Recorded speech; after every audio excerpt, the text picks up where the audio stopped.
Hello किसान भाइयों, स्वागत है फिर एक वीडियो में। आज मैं इस वीडियो में आपको केवल अपने मन की बात बताऊंगा, ना तो किसी फसल के बारे में बताऊंगा, ना कोई अन्य जानकारी दूंगा फसल से रिलेटिव या अन्य जानकारी देता हूं मैं। तो ऐसी कुछ जानकारी नहीं दूंगा, केवल मैं आज अपने इसमें अपने मन की बात बताऊंगा। मेरे मन में जो सवाल उत्पन्न हुए हैं तो उसके बारे में आपसे जिक्र करूँगा।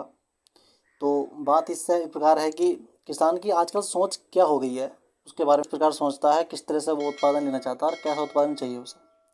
तो इस बारे में बात करूँगा। पहला टॉपिक जो है मैं बताऊँगा कि किसान को क्या चाहिए। तो किसान सोचता है कि मुझे खाने को तो ऑर्गेनिक उत्पाद मिले, ऑर्गेनिक प्रोडक्ट मिले, लेकिन प्रोडक्शन उसका हाई होगा। तो आप विचार करो, अगर उसे प्रोडक्शन हाई चाहिए, खाने को ऑर्गेनिक प्रोडक्ट उत्पाद चाहिए, तो ऐसा नहीं होने का।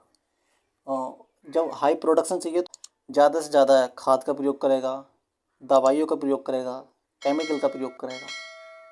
क्योंकि जब अधिक प्रोडक्शन लेना है तो हमें इन सब का सहारा लेना पड़ता है। मेरी ये बात सही है नहीं? मेरी बात अगर सही हो तो लाइक कर रहा हूँ। और किसान को ऑर्गेनिक क्यों चाहिए? ऑर्गेनिक का कारण ये है कि उसकी हेल्थ ठीक रहेगी, हेल्थ इशू नहीं होएगा। ऑर्गेनिक का कारण ये है। तो इन सब में बहुत ही बड़ा अंतर है। अगर ऑर्गेनिक चाहिए तो अधिक प्रोडक्शन नहीं होने का, अधिक प्रोडक्शन चाहिए तो ऑर्गेनिक मिलेगा। तो एक चीज़ के लिए किसान को या हमें भी झुकना, ऊपर से लेकर नीचे तक वो सारी कंडीशन ठीक रहेंगी, चाहे वो हमारी हो या भूमि की हो। पहली बात तो ये हो गई। दूसरी बात, हाँ, ज़्यादा से ज़्यादा केमिकल्स का प्रयोग, दवाइयों का प्रयोग, रसायन का प्रयोग करते हैं तो इस सब का असर लगता है कि हमारी भूमि पे भी पड़ता है। भूमि में जो उपस्थित जीवांश हैं, केंचुआ है, अन्य छोटे छोटे जीव हैं जो हमारी फसल के लिए, धरती के लिए लाभदायक हैं, तो उन पे भी असर पड़ता है। आपने पहले देखा होगा, जब हम छोटे छोटे तो हमने भी खूब देखे थे, वो जिसे केंचुआ बोलते हैं।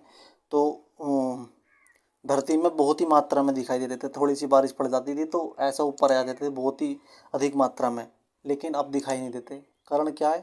अधिक केमिकल का प्रयोग कर रहा है किसान, इतना अंधाधुंध खाद और केमिकल का प्रयोग कर रहा है, जिससे कि इनकी उपस्थिति ना के बराबर हो गई है, जो हमारे धरती में उपस्थित लाभदायक जीव हैं, जीवांश हैं।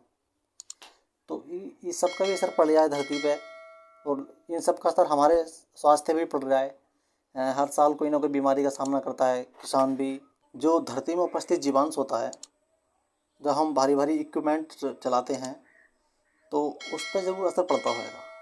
इतने भारी भारी इक्विपमेंट हैं, निराई के लिए, खुदाई के लिए, हार्वेस्टिंग के लिए और सीडलिंग के लिए, अन्य किराए जो करते हैं हम, इतने भारी भारी इक्विपमेंट होते हैं, तो धरती में तो उपस्थित जीवांश है, उस पर ज़रूर असर पड़ता होगा। तो इस सब का असर पड़ता है फसल। हालांकि इन सब से हमारा कार्य तो फास्ट हो जाता है, लेकिन इस सब का असर धरती में उपस्थित जीवांश से जरूर पड़ता है। अगर मेरी बात से सहमत हो तो कमेंट में बताओ, पड़ता है या नहीं पड़ता है? क्योंकि किसान सोचता है कि काम फास्ट हो जाए, लेकिन सॉइल में एयर संचार अच्छा बना रहे, वायु संचार अच्छा बना रहे, जिससे कि प्लांट की ग्रोथ अच्छी हो। तो ऐसा नहीं होने का। जब इतने भारी भारी इक्विपमेंट चलाओगे तो एयर संचार कैसा हो जाएगा? उसके लिए बहुत ही अधिक क्रिया करनी पड़ेंगी। तो मेरी बात से सहमत हो और वीडियो में जानकारी अच्छी लगी हो तो चैनल को लाइक सब्सक्राइब कर जाना, और कमेंट में ज़रूर बताना कि कैसी लगी, और लाइक करना मुझे हौसला मिलता है। धन्यवाद। सब्सक्राइब भी।